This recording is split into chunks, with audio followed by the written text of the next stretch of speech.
Anyway, so let's get on the news. So we're this and the music. So welcome to this week's Loot Picks, where I talk about video gaming news, mostly concerning Japan, localizations, and all that sort of thing. It's Sunday, and it's not 8 p.m. I couldn't really do the thing yesterday because I was watching some Tekken action, which was very good. It was a European tournament. It was excellent. Go watch some Tekken stuff. You will not regret it. And yeah, there's a bunch we can talk about here. And I'm also gonna talk about my games of the year. Kind of awards, I guess you could say. So without further ado, we are checking out the www.gematsu.com for our news, as always. And here's the first thing on the docket. There's a rumor of Atlus working on a follow-up to a popular PS3 title. Now, Atlus has a bunch of titles on PS3, most of which I don't think were localized, but the one that we all know about is Katherine. So, to me, it's kind of weird having a sequel to this game because definitely it doesn't require one, not from a story standpoint or mechanic standpoint or any other standpoint. But if they re-released Katherine on PS4 with Japanese voice acting, I would get that so fucking fast. It's not even funny. It's not even funny how fast would I get that. Cause that game was pretty cool, and I totally was regretful because it didn't have Japanese voice acting. Because Katherine's voice cast is absolutely godlike and stellar. There's some excellent names in there. So I would love to play this game again with, Japanese voice acting. That would be awesome. Now the English dub was actually pretty good.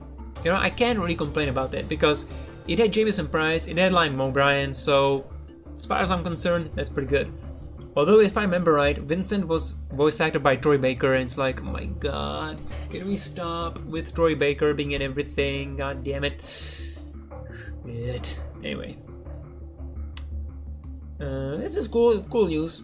We'll see what this is, but yeah, that's about it. Now here's like the constant reminder that Phantasy Star Online 2 will never come west.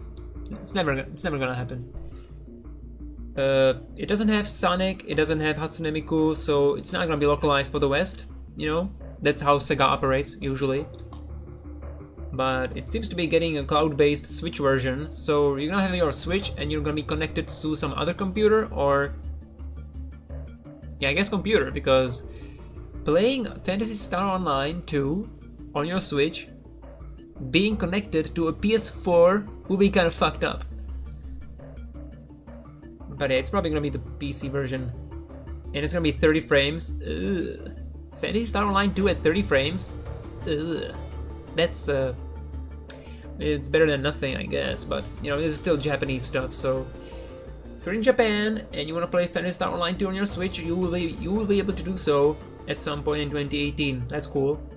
If you're in the West and you like Phantasy Star Online 2, well, fuck off, bitch. We don't take kindly to your kind. Redundancy.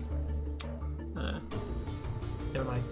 Anyway, it is what it is. Phantasy Star Online 2, same as probably Dragon's Dogma Online, which I will talk about later. It's probably never gonna come to West either.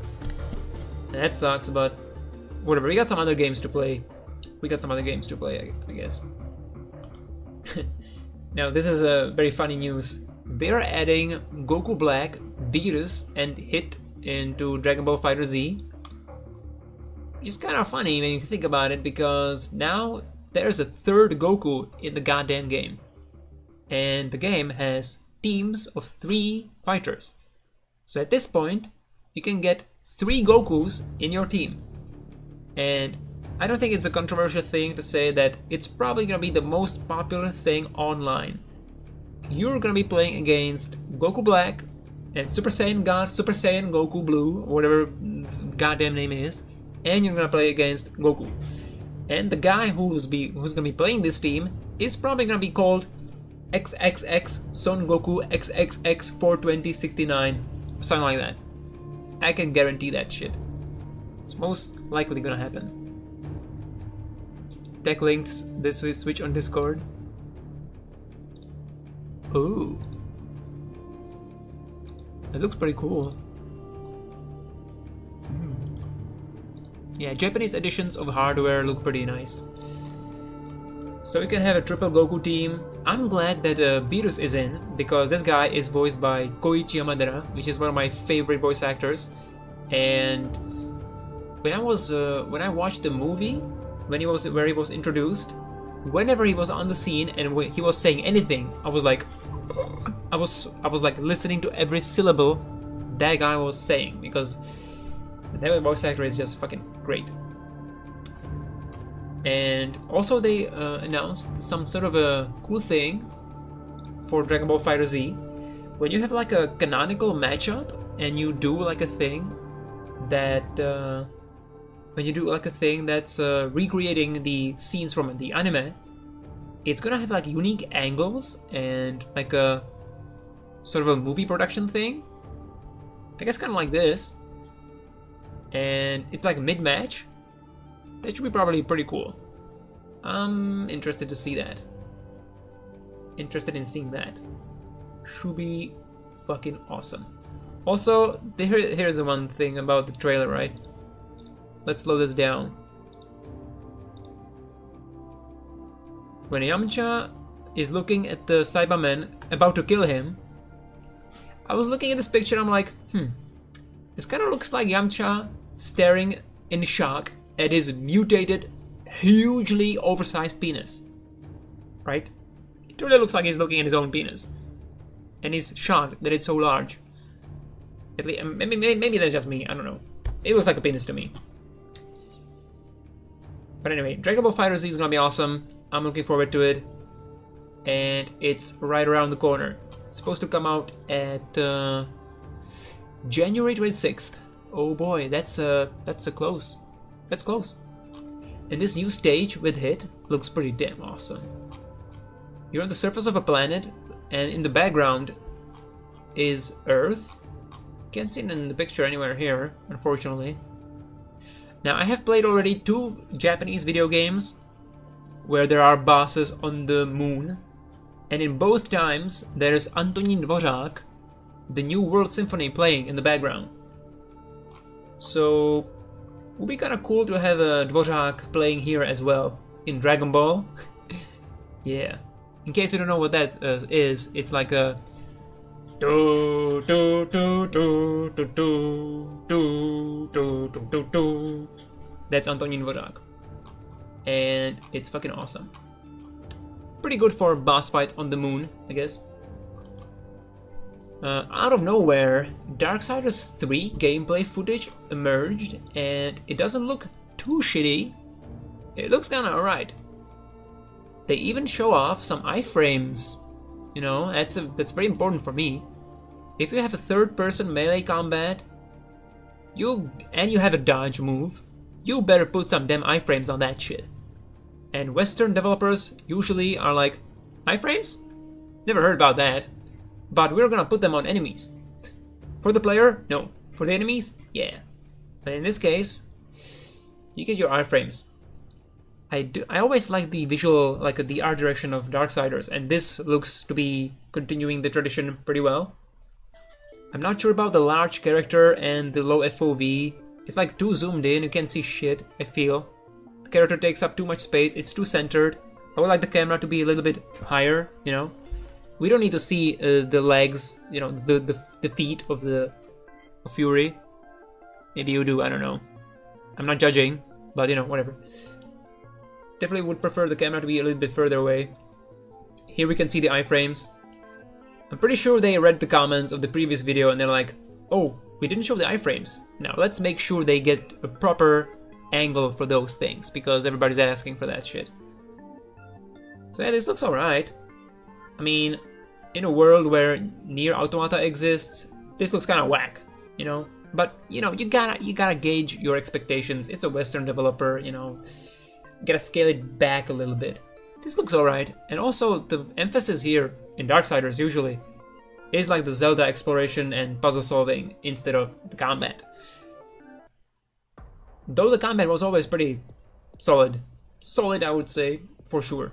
The first game was solid, the second game went a bit crazier, but the loot system broke it a little bit with the affixes and, you know, the abilities, but, you know, still. This could be pretty cool. We'll see. I'm definitely not, how should I say this? I'm glad there's iframes. Let me put it that way. It's a good step. I don't even remember if there were any iframes in the previous games. I do not remember. But what I do know is that there is another date for Monster Hunter World PS4 Beta, and this time it's open. You do not need PS Plus for this. You only need a PS4, and you can play for 4 days. That's pretty good. I'm wondering if there's gonna be some new content in it, but it probably won't. Let's skim through this. First beta, blah blah, start time, end time. Yeah, there's no information on there being anything new. So I'm probably not gonna play any more of this because I played it for like, I don't know, what was it, like 8 hours?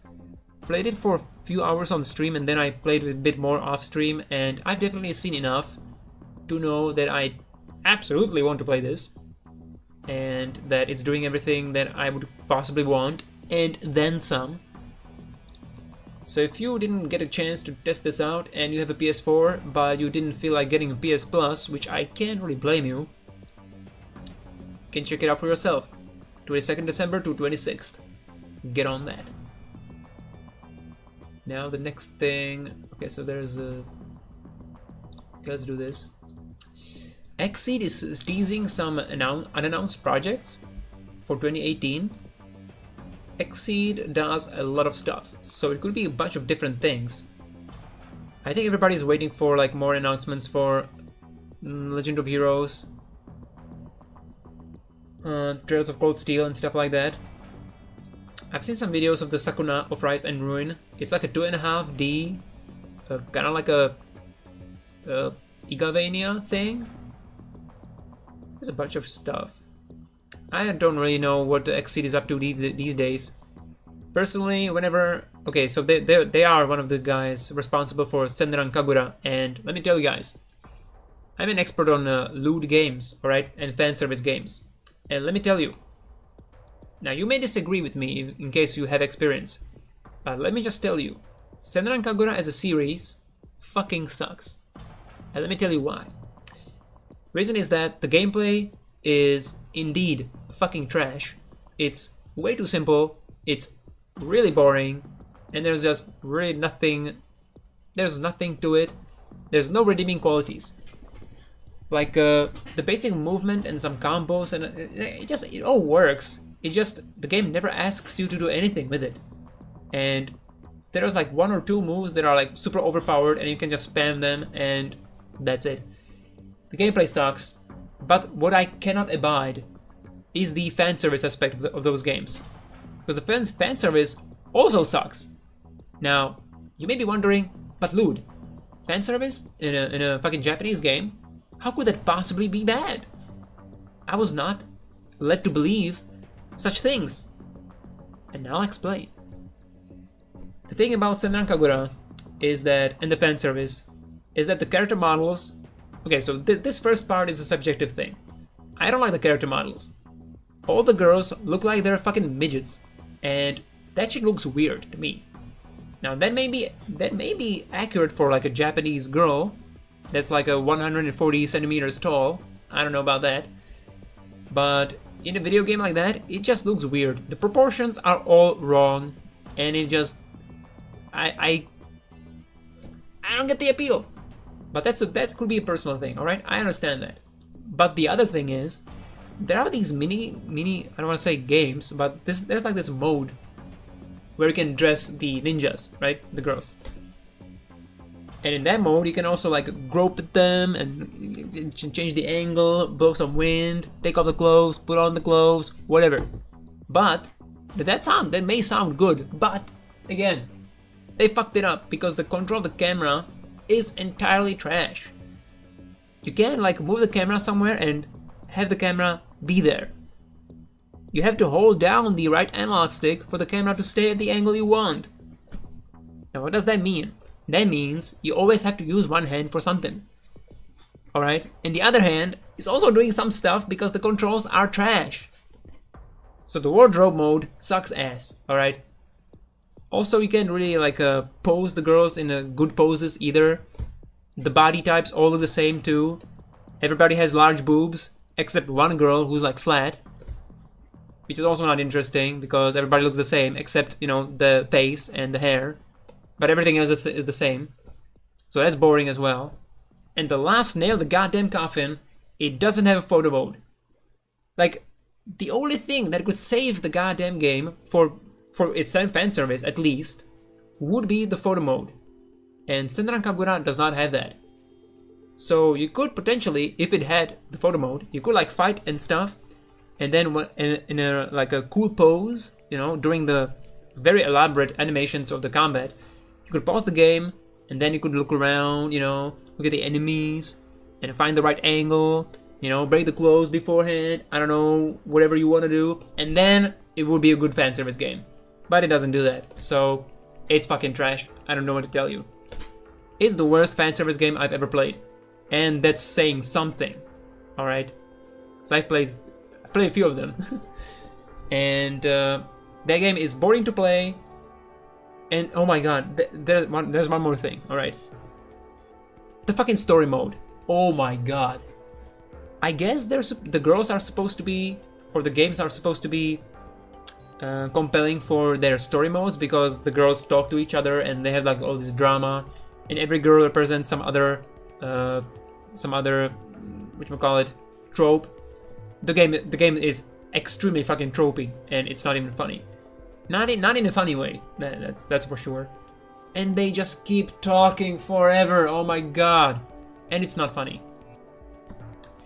Now, I don't think that's the fault of the translation, you know? Usually people say, well, if they translated it well, it would be funny. No. I don't think that's true. Pretty sure the source material is also not funny. Pretty sure about that. Especially if you can hear what they're saying in Japanese and then comparing that to what the text. It's not funny either way. So, if you want a Lewd game with good fan service, hit me up on Discord or on PMs or whatever. I'll tell you, I'll give you some good examples. Definitely do not spend any amount of money on Senran Kagura, as far as I'm concerned. You know, if you don't give it a shot, fair enough, but I do not recommend it. Now that rant is done. I guess we can move on. Whew. Feels good getting that off my chest because I really hate the series. Fuck. Alright, Metal Gear Survive. Well, we're going from the mud into the shit. Feels like. Metal Gear Survive is supposed to have a single player gameplay walkthrough and a beta for January. Single player beta. Sounds weird, doesn't it? I guess it's gonna be like an always online thing. Also, there's like a video for the single player, which is a commentary on it. Man, I don't know what. Oh my god, look at the menus. That looks terrible. I have a thing for menus. If you give me a nice menu, oh my god, that's my worst.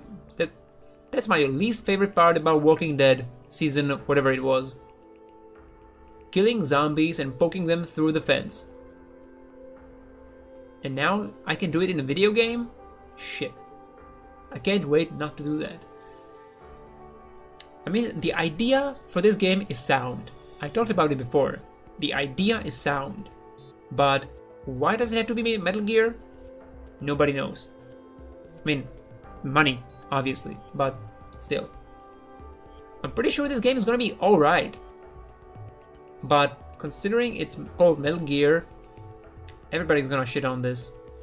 This game has no chance at like a positive reception. No chance. Because it's just eternally chained by the name Metal Gear. They have a good engine, they have assets, they could use it and not call it Metal Gear, but you know, whatever. I guess I'm gonna check out the beta, depending on what's gonna be happening during this date. I'm definitely interested in trying it out, just, you know, to see for myself if it really sucks or not. But I might be doing some other stuff. We'll see. Monster Hunter releases after this, I think. It's like at the end of January. So I guess Monster Hunter and Dragon Ball FighterZ are releasing at roughly the same time. Well, that sucks. But anyway. Now, Dynasty Warriors, there are some new highlights, man. They release some new information every goddamn week. And the only reason why I want to check this out is we got some Sesai footage. Yeah, that's my girl. The sword and board? I haven't seen this yet. I would like to see her again with the fork and shield. That'd be awesome. Yeah, I recognize some of these combos. Look at her. Oh, is she like aiming with her closed eye? Well, you know it's the best girl because she's got the armpit window, so obviously it's gonna be the best girl. She also has ZR, so yeah, I'm pretty happy about the costume in Dynasty Warriors 9. Although now that I look at it, it feels like her boobs are fucking massive. I don't think she's supposed to have that large of. I don't think she's supposed to be that well endowed, but I guess it's not really a problem.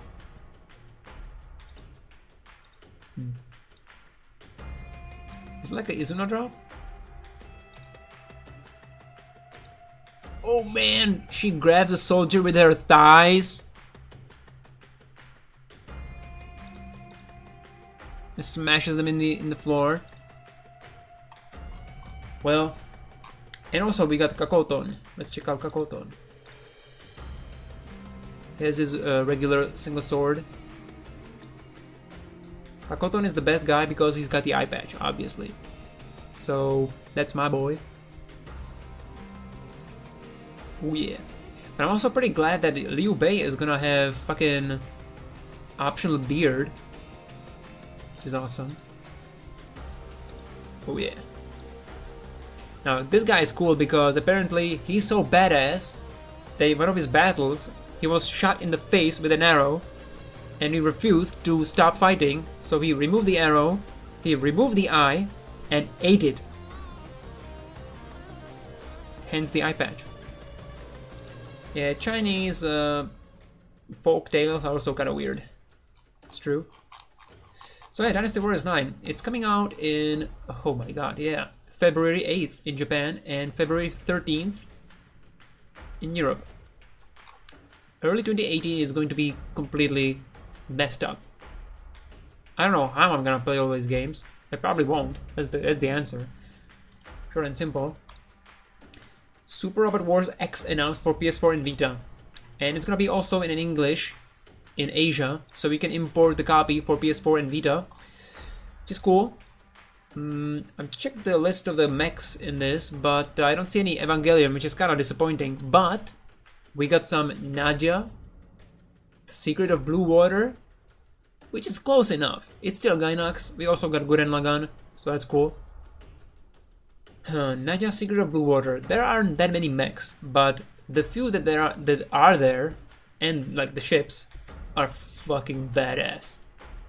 Which also means that probably Captain Nemo is gonna make appearance. Let me Google this guy for you guys. Captain Nemo from Nadia. It's like the precursor of Evangelion. It's the anime that was directly before Evangelion by Gainax. And Capitan Nemo looks pretty fucking cool. He's basically Katsuragi mixed with Gendo. It's pretty nice. I like this guy a lot. But I guess I can show it on stream. That's the guy. Captain Nemo of the battleship Nautilus. Awesome stuff. One of these days I gotta rewatch Nadia, Secret of Blue Water because it's been many years and I remember really liking it. There's some crazy shit happening at the end. I mean, it's Gainax, so obviously crazy shit's gonna happen at the end. But you know, it's been a while. Alright, now let's get on that Capcom stuff. Let's get on the Capcom. So there's like details for the Street Fighter V Arcade Edition about the extra battle mode. They did talk about it a bit before, but then we got some more details. I mean, they are pretty much saying the same thing again, but now they're giving us more pictures. So there's gonna be like an extra battle every month where you can get like a crossover costume, which sounds pretty cool. And look at the costumes. We got fucking beautiful Joe for Rashid, which is crazy cool. This costume looks wicked sick. I love it. And I'm really excited to see more of this stuff, you know. Just imagine any Capcom property and putting a costume into Street Fighter. That's so many possibilities. It's crazy. It's crazy. And I'm really excited to see other stuff. But wait, we got some more examples. There's also Star Gladiator series. I think those are shmups, but I never played those, so I don't know. And here's the thing. During Capcom Cup, I was like, so guys, what do you think are the chances for a new Chun-Li costume? And everybody was like, about 140%. There's gonna be a new Chun-Li costume. And there was no new Chun-Li costume during the Capcom Cup. But they didn't even wait a week to show us a new goddamn Chun-Li costume. Man, this is stupid. Are people really that hype about Chun-Li costumes? They keep popping these things out like every goddamn week. It's crazy, man. Chun-Li by this time has like dozens of costumes. It's crazy. And here's Captain Commando for Charlie Nash. From I think it's from Marvel 2, maybe from other Marvel vs. Capcom games. But yeah, that's also pretty cool. And then there's gonna be like Shadaloo Soldier Challenge, which gives you a whole bunch of fight money. And also, this is cool. We get a 3D preview of costumes.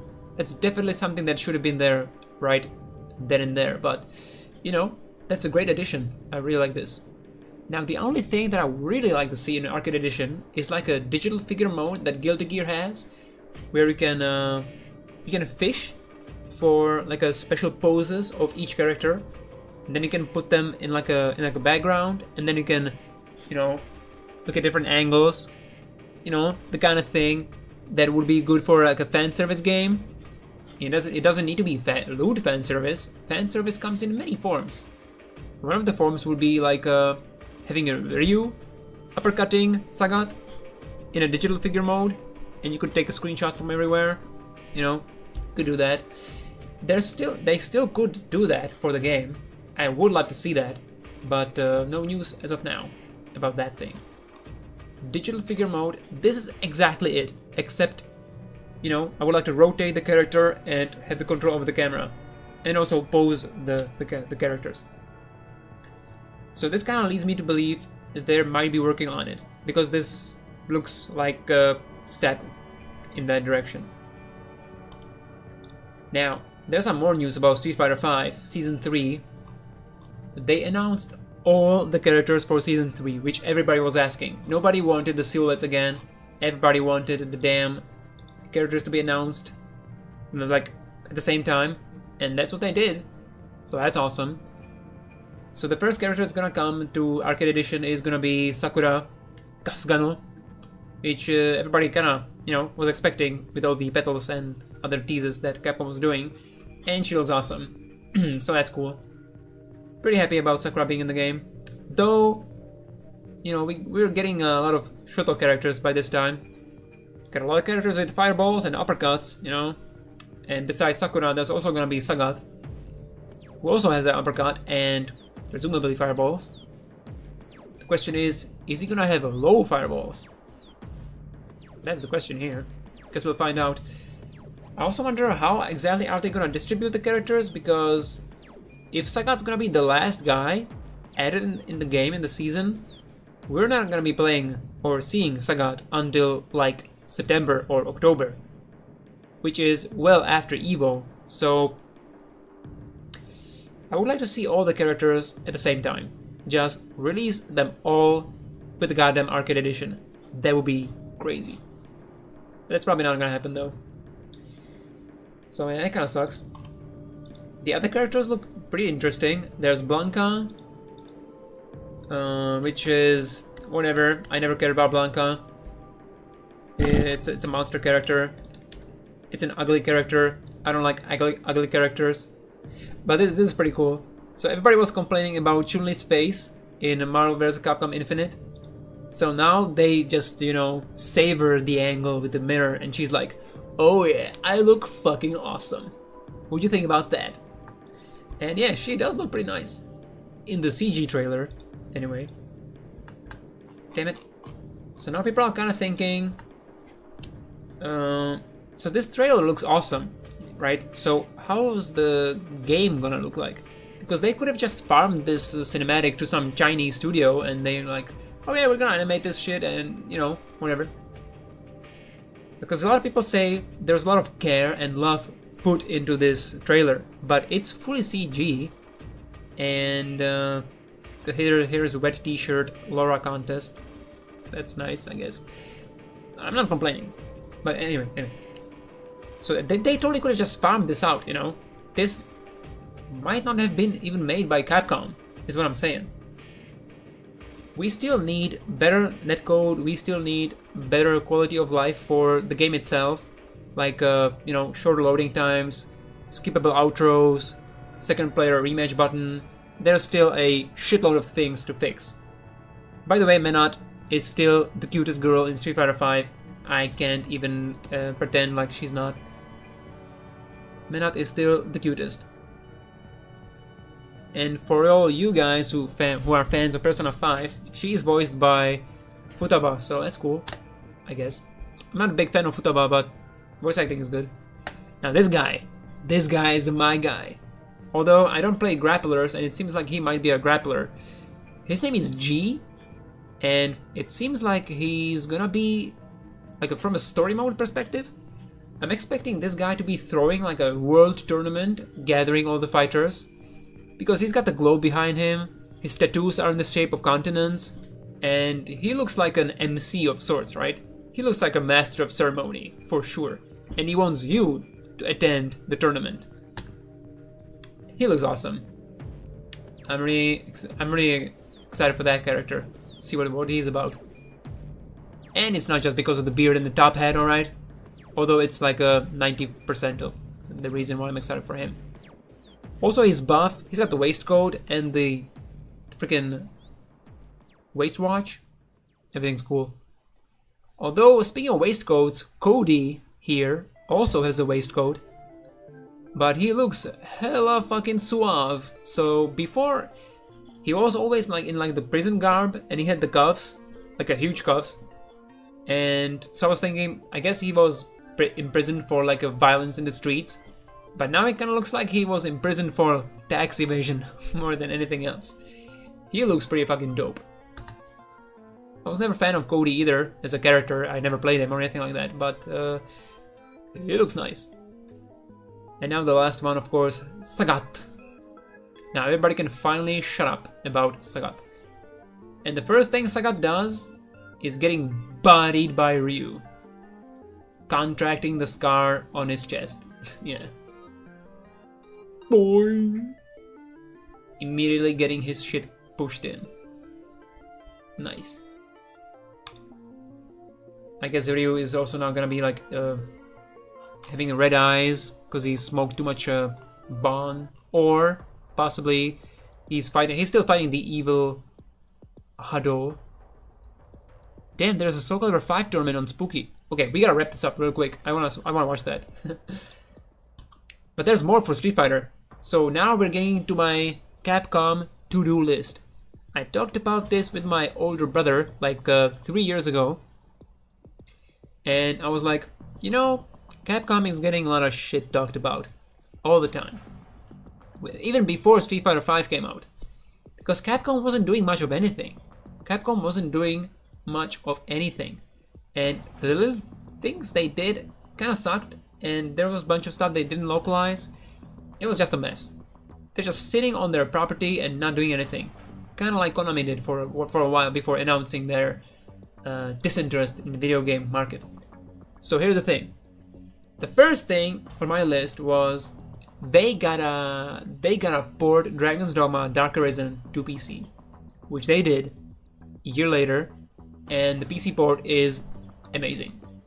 It's not perfect because it doesn't have Japanese voice acting, and it doesn't have the Berserk licensed gear, being the Guts and Griffith armor and their weapons.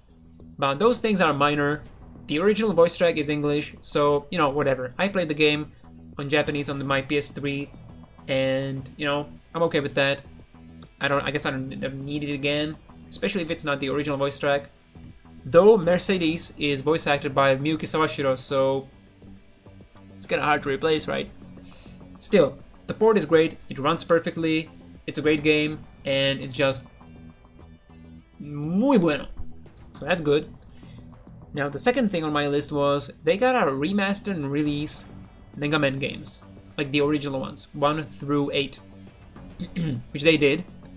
I think they did it in a kind of awkward way because it's not like all 8 games at the same time. You get like 1 through 6, something like that. I don't know exactly, but they did remaster them, and they are available, you know. And now they're doing more collections with the X series, I think. So that's all good. And now we're getting to the more juicier parts. I wanted them to release finally Street Fighter 2, preferably Super Turbo, on Steam, and Third Strike with netplay. That works well because those 2 games are not on Steam, and I don't understand why. So it's like, hey man, you got these games that everybody wants to play. Like, everybody is kind of tired of Street Fighter 4 at that point, as I was making the list. Everybody's kind of tired of Street Fighter 4, everybody's waiting for Street Fighter 5, and you're still sitting on the goddamn 2 and Third Strike? Man, people cannot stop fucking talking about those games and how much better they are than the modern ones. So why don't they release them? Right? SNK is doing releases like of Samurai Spirits and Garo Mark of the Wolves and Last Blade and all that stuff, and those games have netplay as well. So why don't you do the same thing? And this is what they're doing. Street Fighter 30th anniversary for PS4, Xbox, Switch, and PC. I'm really glad to see it on Switch because fighting games on Switch are an interesting idea, interesting proposition. Because, you know, it's portable. So if you don't play on a fight stick and you play on whatever Switch is using, you can practice while not being at a TV screen. That's pretty cool. Anyway, this collection has like 12 games.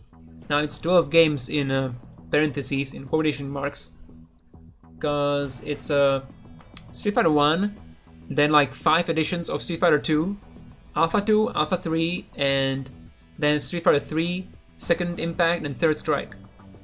And from all those games, only few are getting netplay, and that's Street Fighter 2 ST, Third Strike, Alpha 3, and something else. I don't remember exactly. We're gonna check the pictures. But all that's really fucking excellent because my first Street Fighter was not even Super Turbo. It was on the Sega Mega Drive, or Genesis as Americans know it. It was Super Street Fighter 2 New Challengers, and that version is in the collection. So I'm pretty hype about that shit. And there's a bunch of extra stuff as well, so man, this is gonna be fucking awesome. You got trivia, you got artwork. Kinda hoping for some sort of jukebox and, you know, collection of all sorts of soundtracks and arrangements and all that shit. That would be nice. Because there's a lot of versions of all the music. So here we go. Street Fighter 1, 2, Champion Edition. New Challengers, this is the one I played. And Super Turbo. Yeah. New Challengers don't have supers in them. And there's Alpha, Alpha 2, Alpha 3, Street Fighter 3, Second Impact, and Third Strike. I don't know if anybody's gonna play any other version of Street Fighter 3 besides Third Strike because from what I've heard, the first 2 versions fucking suck. But I don't know about that. I guess a lot of people will be pissed about Alpha 2 not having netplay because there's like this, there's like these 2 camps between Alpha 2 and Alpha 3. But, you know, whatever. Definitely hyped to see some Third Strike net play. I really hope it's good. They said it's arcade perfect. Now, who knows what that means? Who knows what that's gonna mean? They dug themselves into a hole, I feel like. So it's super... Is that Champion Edition? Guess it's Champion Edition, Super Turbo, Alpha 3, and Third Strike. Ranked and casual matches, lobbies and leaderboards. All this is just great. And not only that, but it's also not full price. It's gonna be at $40 instead of 60. That's fucking cool. So yeah. Would be cool if there was some sort of crossplay between PC and PS4, but it's probably not gonna happen. If anything, it's gonna be PC and Xbone, because Microsoft, you know. Yeah, the PC player base is probably not gonna be great for... Well, maybe it will. Because I guess this is like the answer for Fightcade, because Fightcade has been improving things a lot. And Capcom is like, well, I guess it's finally time to monetize our older fighting games. Guess we're gonna do the collection now. Let's hope it's good. It's coming out where May 2018. Okay, so there's some good time to go. Check the pictures. Oh, there's like a timeline thing. Man, Street Fighter 1. Probably never gonna play this. Unless it's gonna be for shits and giggles. Yeah, this looks nice. I hope it's good, man. I hope it's good. Alpha 3 has the World Tour mode. That should be interesting. I just hope they also like remastered the UI, although I don't know how much they could realistically do with that. Kinda looks the same but filtered. Guess we'll see. And that's it for this week's news. So I guess hope you guys enjoyed this week's news. There's been some interesting things there, for sure. Excuse me for that fan service game rant, but I guess at some point I should probably make a video about like a fan service game tier list and like a guide as to what games are actually also fun to play, and also gauge them on the quality of the fan service and options you get for said service. Yeah, I guess I could do something like that. Seems like something I should have done already, considering my goddamn Twitch handle. So that's gonna do it for this week's news. And thanks for watching. And I guess suppose I should take some sort of break during the Christmas or something, because I might not be ready or available to do the thing. There may also not be enough news to talk about. So just, I guess, stay tuned and you'll find out. But for now, that's all, and I'll catch you, I was gonna say next week, but I guess I'll catch you next time. How about that? But wait, there's more. We gotta